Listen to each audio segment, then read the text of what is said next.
This week we're going to find out why it was hard to get chocolate-covered locusts in Mitzrayim. It's Parshas Bo.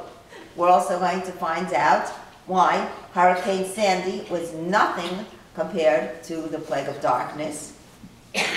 Why getting a shidduch and someone liking you isn't always dependent on you.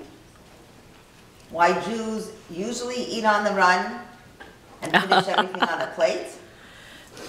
Why you have at least 2 chances to make a New Year's vow. Why you better get yourself a very good watch. Why Jews love barbecues. Why it pays to take a dog sometimes. And more important, what it's like to have a kid in the house. And why lefties have a problem with tefillin. And finally, why we say parental guidance, children under 18. Now we'll go through one at a time.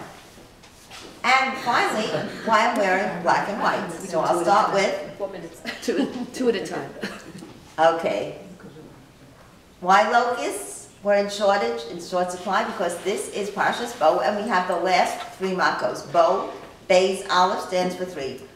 The thing is, after the locusts came and they disappeared, Hashem made sure there was not any left because it happened to be a delicacy, and they didn't deserve to have any nachas, any joy out of them. So you couldn't get even a chocolate-covered locust nor a plain locust. Why the darkness was worse than Hurricane Sandy is because the first 3 days it was very, very dark. But after that, it was so dark you couldn't move. If you were in this position, that's how you were stuck. If you were in this position, that's how you were stuck. But it also provided an opportunity for the Jews to go into the houses of the Egyptians and look around and find out where the jewelry was and all the gold and the diamonds. So later, when they left Mitzrayim, under specific orders, they were asked, Hashem says, please, Moshe, make them take jewelry and other things because I promised Abraham that they will leave with much riches. And that is exactly what happened. They were tempted? Not at all. Not like maybe if there had been a muffin there or a chocolate, maybe they would have been tempted, but nothing. Then we go to the third, to the next, to the last one, choshek, darkness. And what happened? It was so dark. But one place there was light, the Jews. When they walked around, dark light, that's why I'm wearing 2 colors, dark and light. For the Jews, if it was perfectly illuminated light, to show that Hashem is in control. Not only that, but the Mitzrim, the Egyptians, were able to see how it was for the Jews as if they were watching on TV, perfectly light, so they would understand that it was dark for them, but light for the Jews. Now let's move along and find out, what does it mean that getting a shidduch isn't necessarily up to you? Because it says in the Pasuk, that Hashem nasan chen ha'am be'einei Mitzrayim, that God made the Egyptians happy. The Jews found favor in their eyes. It's not up to us, it's up to Hashem.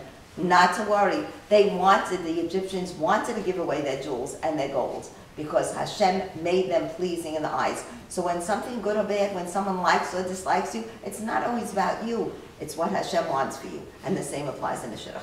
Why Jews eat on the run? Obviously, because even way back then in Egypt, they were told to eat the Korban Pesach, the sacrificial lamb, standing up on the run with their shoes on, ready and packed to go. And they were told, don't leave anything over. If you don't finish it, you're not allowed to leave it over. And it also said, as far as the Korban Pesach, eat as much as you can eat. And that's another reason why we eat so much and never leave dirty plates.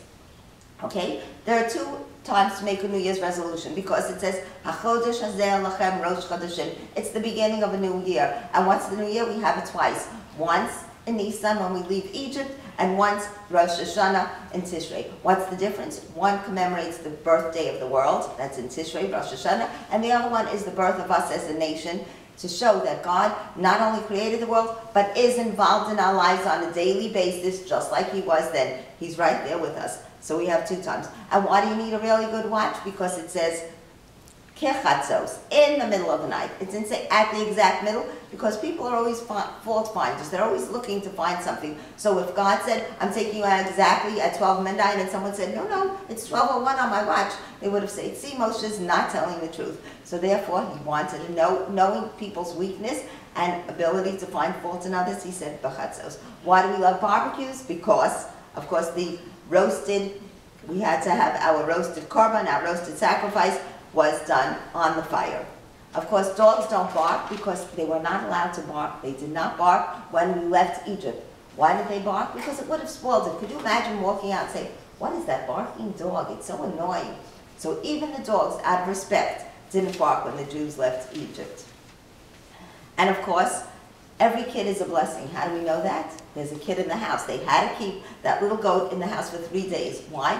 Because the sheep were the avodah zarah. They were the idols, the worship. They worshipped. The Egyptians worshipped them. We had to show we're not afraid. We don't care. We think of them as little kids, as little goats, as little sheep. Okay, so we have that in the house. Furthermore, at the end of the parsha, it talks about that every kid is a blessing. So even though it says that there are the questions in here, the 4 sons, what the wicked son says, Ma ha'avodah hazeh lachem, what is this to you? But even so, it says they bowed and they thanked Hashem. Why? Because every kid is a blessing. And if he happens to be wicked, or has, I should say, wicked midos, if he has traits that are not good, it's up to us to bring it up. So we have a kid in the house, and we have somebody who's wicked.